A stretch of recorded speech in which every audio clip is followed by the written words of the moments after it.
যে কোনো পিকচার থেকে কিভাবে লেখাতে রূপান্তরিত করতে হয় আজকের ভিডিওতে বিস্তারিত দেখাবো। পিকচারটি হতে পারে আপনার হাতে লেখা বা আপনার বই থেকে ছবি তোলা।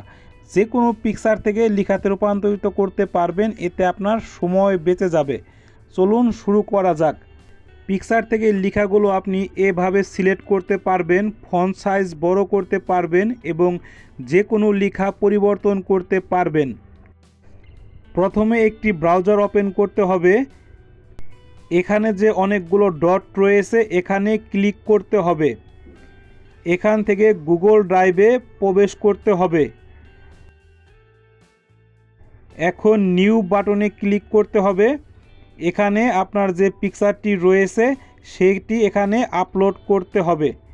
এর জন্য ফাইল আপলোডে ক্লিক করতে হবে। এখন আপনি পিকচারটি আপনার ডেস্কটপে বা ল্যাপটপে যেখানে আছে সেখান থেকে সিলেক্ট করে এখানে ওপেন বাটনে ক্লিক করতে হবে। পিকচারটি এখন আপলোড হচ্ছে। আপলোড হয়ে গেলে আপনি এখানে ক্লিক করে পিকচারটি দেখতে পারবেন। এখন পিকচারের উপর রাইট বাটন ক্লিক করে ওপেন উইথ ক্লিক করতে হবে। এখান থেকে গুগল ডক্সে ক্লিক করতে হবে। একটু সময় নেবে পিকচার থেকে লেখাতে কনভার্ট হয়ে গেলে আপনি প্রথমে এই পিকচারটি দেখতে পারবেন।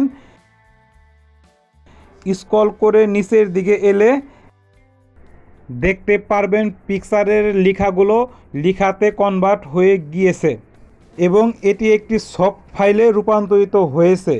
এখন লেখাগুলো সিলেক্ট করে আপনি কপি করে অন্য জায়গাতে এটি পেস্ট করে আপনি কাজ করিতে পারিবেন। এখন আমি কম্পিউটার থেকে ওয়ার্ড অ্যাপ্লিকেশনটি ওপেন করে লেখাগুলো পেস্ট করে এবং লেখাগুলো পিকচারের মতো সেই একই ফরম্যাটে করে আমি আপনাদের দেখাচ্ছি। এর জন্য আমি প্রথমে মাইক্রোসফট অফিস ওয়ার্ডটি ওপেন করলাম।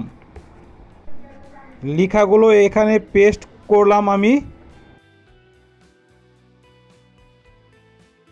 লেখাগুলোর এখন কালার পরিবর্তন করলাম। এখন ফন্ট সাইজ বড় করলাম। আপনি আপনার ইচ্ছামতো ফন্ট সাইজ পরিবর্তন করতে পারবেন। লেখার মধ্যে কোনো কিছু সংযুক্ত বা কোনো কিছু বাদ দিতে চাইলে আপনি এখান থেকে অতি সহজে করতে পারবেন। টেকনোলজি বিষয়ক নতুন ভিডিও পেতে টাইপস টেকনোলজি চ্যানেলটি সাবস্ক্রাইব করবেন।